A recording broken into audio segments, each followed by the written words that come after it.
चार भाई रहते हैं। वो किसी का मर्डर होते हुए देख लेते हैं और वो गुंडा उनके पीछे पड़ जाता है और वो मरने का फैसला करते हैं और कानों में अपने ऐसे उंगली डाल के बैठ जाते हैं। तो उनके कानों में एक आवाज़ सुनाई देती, वो बच्चा रहता है। जब वो बच्चे को उठाते हैं तो बच्चे के पूरे शरीर में जख्म रहते हैं। वो डॉक्टर के पास लेके जाते हैं। वो बोलते हैं हमारा भाई है और डॉक्टर उनका बैंडेज पूरे शरीर पे बैंडेज कर देता है और रहने के लिए उनको एक घर देता है।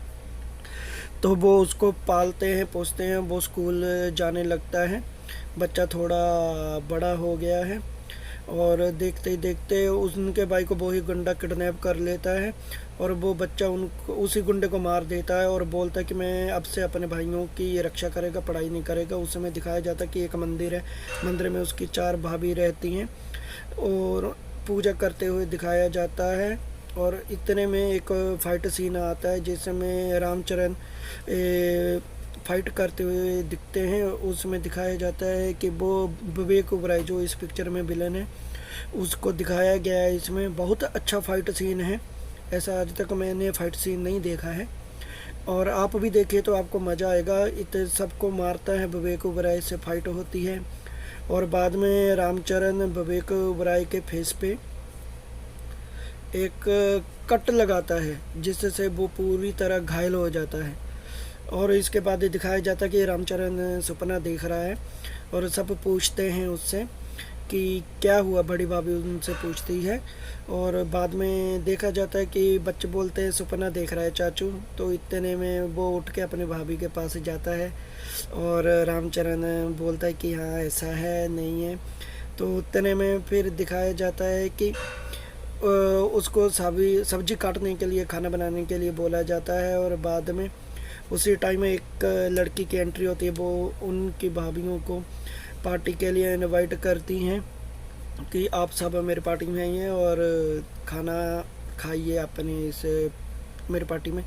तो इतने में रामचरण जाता है, गाना गुना गाते हैं। उतने में दिखाया जाता है कि एक पुलिस वाला देख रहा होता है। तो उसमें बाद में फिर सीएम को पता चलता है कि उसके वो पूरी फैमिली वहाँ दूसरे शहर में है। तो उसके बाद वो पूरा रहता है।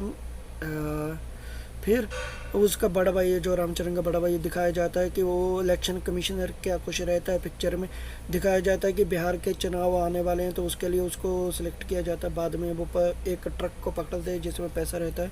वो नेता जो रहता है उसके भाई के पास जाता है, बोलता है कि मेरा पैसा वापस कर दो, कुछ भी रहता है, आई डोंट नो। और इतने में रामचरण उसके बंदों को जाके मारता है, जो नेता रहता है उसके बंदों को जाके मारता है, अच्छी तरह से मारता है और बाद में अपने भैया के ऑफिस में ला के उसको सबको फेंक देता है। और बाद में जो नेता रहता है उसको भी काफ़ी मारता है, अच्छा खासा मारता है उसको। तो बाद में फिर वो पुलिस वाला बोलता है कि अच्छा नहीं किया आपको। वो जो नेता का बाप रहता है उसको बोलता है कि तो उसको लड़के को सॉरी बोलने के लिए लाओ। इतने में रामचरण आता है, उसको सॉरी बोलने को बोलते हैं। तो रामचरण सॉरी बोलता है लेकिन नेता जो रहता है हद से ज़्यादा बढ़ जाता है। तो रामचरण उसको वार्न करता है कि ऐसा मत करो, तुम्हारे लिए अच्छा नहीं होएगा। तो बाद में वो धमकी देता है कि मेरे पाँव साफ करो, ये करो वो करो। फिर बाद में रामचरण को गुस्सा आता है, वो फिर देखते देखते बहुत गुस्सा हो जाता है। इतने में वो घर चले जाते हैं। फिर वो घर पे वापस आते हैं। वो अपनी भाभी लोगों को बताता है कि ऐसा हुआ वैसा हुआ। फिर बाद में लड़की देखने जाते हैं। लड़की की माँ बहुत केयरफुल रहती है, लड़कियों के बारे में बहुत ज़्यादा सोचती है, अलग अलग सी डिमांड रखती है, ये करती वो करती। फिर उतने में एक डॉक्टर की एंट्री होती है। वो बोलती है कि इसके ब्लड टेस्ट करवाना है, मेरे को मेडिकल रिपोर्ट चाहिए, ऐसा वैसा काफ़ी कुछ उसको टॉर्चर करती है। यानी कि रामचरण गुस्से होता है, काफ़ी कुछ गुस्से होता है। तो उसके बाद सब घर पे आते हैं और परेशान रहते हैं रिश्ता करना है या नहीं करना है। उतने में वो लड़की भी आ जाती है। देखते देखते दोनों एक दूसरे जो प्यार भरी मोहब्बत भरी बातें करते हैं। और उसके बाद वो जो मंत्री रहता है वो एक पुलिस ऑफिसर के पास जाता है और पुलिस ऑफिसर जाने के बाद वो बस पूरी कहानी बताता है। पुलिस ऑफिसर बोलता है कि तुम मेरा ख्याल रखो, मैं तुम्हारा ख्याल रखेगा।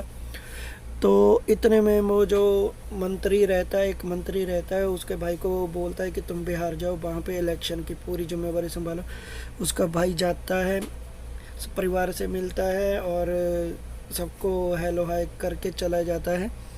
इतने में एक पुलिस अफसर आता है और वो सीएम को बताता है कि उस ऑफिसर का परिवार कहीं दूसरी जगह है, तो उनको खतरा है। तो फिर बाद में करते करते सब वहाँ पहुँच जाते हैं। उतने में विवेक ओबराय को होश आ जाता है और वो डॉक्टर साहब हैरान होते हैं और उतने में सीएम बोलता है कि मेरे को जो परिवार है कहीं से भी ढूंढ के लाओ।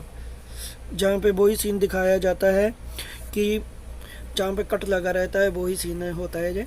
और उसके बाद विवेक ओबराय सबको बोलता है कि मेरे को वो बंदा चाहिए जिसने मेरे जे फेस कट लगाया। इतने में बच्चे रहते हैं और उन बच्चों को वो किडनैप करके ले जाते हैं। इतने में रामचरण के घर पे पुलिस वाले की एंट्री होती है। वो झूठा केस बना के कुछ भी है किडनैप करके चला जाता है। वो परिवार को अपने साथ में ले जाता है। वहाँ पे रामचरण की एंट्री होती है और बच्ची को एक गोली लगती नहीं है, बस बेहोश हो जाती है वो। तो बहुत रिक्वेस्ट करता है कि मत करो, ऐसा मत करो। इतने में रामचरण को बहुत रिक्वेस्ट करता है कि मत करो ऐसा, जी नहीं वो नहीं, लेकिन पुलिस वाला नहीं सुनता है। वो भी जैसे इनकाउंटर करता है वैसे ही सिचुएशन बनाता है।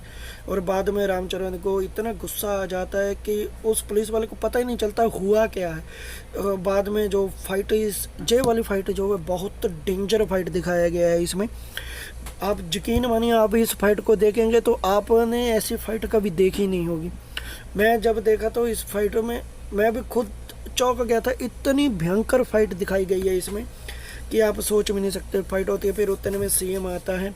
सीएम अब उसकी भाभी को पूरी स्टोरी बनाता है कि तुम्हारे हस्बैंड नहीं रहे, कि कब वहाँ क्या हुआ था, वहाँ बिहार में गए थे तो बिहार में एक ऐसे ऐसे करके गुंडा रहता है, उसके सामने कोई टिकता नहीं है। तो तुम्हारे पति जो रहता है उसके सामने जन के खड़ा होता है। एक वो पूरा प्लान बनाता है कि कैसे इलेक्शनों को अच्छे तरह से रोका जाए। तो इतने में वो उसको पता चलता है कि ऐसा वैसा है, तो थोड़ी दिक्कत होती है। पूरा प्लान के हिसाब से चल रहा होता है और पूरे उस गुंडे के पूरे हथियारों को जब्त कर लिया जाता है, उसके गुंडों को पकड़ लिया जाता है। तो बाद में फिर क्या होता है कि रात को मिलिट्री कैंप पे अटैक हो जाता है। तो उसमें पूरे बंदों को पकड़ लेते हैं वो ही गुंडे जो रहते हैं।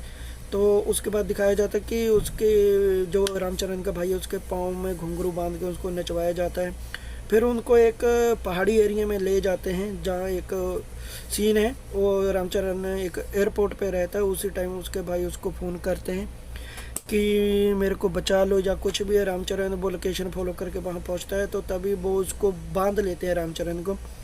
और इसमें दिखाया जाता है कि रामचरण बहुत गुस्से में रहता है कि वो उससे कोई भी ये डिस्कस करते हैं आपस में क्या रहता है उनका। तो उतने में दिखाया जाता है कि जहाँ पे भी विलन के भाइयों के सिर वो काट देता है, धड़ से अलग कर देता है और कौवे उठा के ले जाते हैं और उसमें के पीछे भागता है विलन।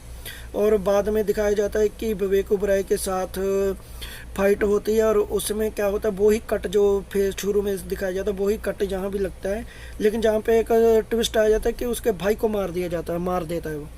और सुन के उसकी भाभी बहुत परेशान हो जाती है और वो गुस्से में या कैसे भी परेशान हो जाती है, सब रोने लगते हैं। तो फिर रामचरण उसको लेके वहाँ जाता है जहाँ पे उनके भाई को लाश दफनाई रहती है। वो वहाँ पे लेके जाता है, वो देखते हैं कि हाँ ऐसे है। तो फिर बाद में उसकी भाभी जो है वो कसम खाती है कि मैं उसको मरा हुआ देखना चाहती हूँ, कुछ भी है मालूम नहीं। तो इतने के बाद विवेक ओबराय की एंट्री होती है मोहल्ले में। तो उसके बाद फिर उसकी रामचरण की भाभी की एंट्री होती है। वो बोलती है कि तेरे पास 10 मिनट है, तू जी सकता है तो जी ले, नहीं तो वो आएगा तो तुमको मार के चला जाएगा। यानी कि वो बोलता है बुला लो उसको, तो मैं उसको इधर ही मार देगा। फिर इतने में रामचरण की एंट्री होती है। बहुत धांसू सीन है जहाँ पे जब वो आता है तो सब देखते हैं कि हाँ रामचरण आते ही उसके कुछ बंदों को मारता है। फिर वो दोनों में झगड़ा होता है, बहुत कुछ मारपीट होती है। तो वही वो घुंघरू उठाता है, कुछ भी इसमें दिखाता है कि वही घुंघरू जो उसके भाई के पाँव में पहनाए जाते हैं, वो घुंघरू से उनको मारता है। और मारते मारते विवेक ओबराय का जो धड़ है जो उसी तलवार के साथ कटने की वजह से धड़ अलग हो जाता है।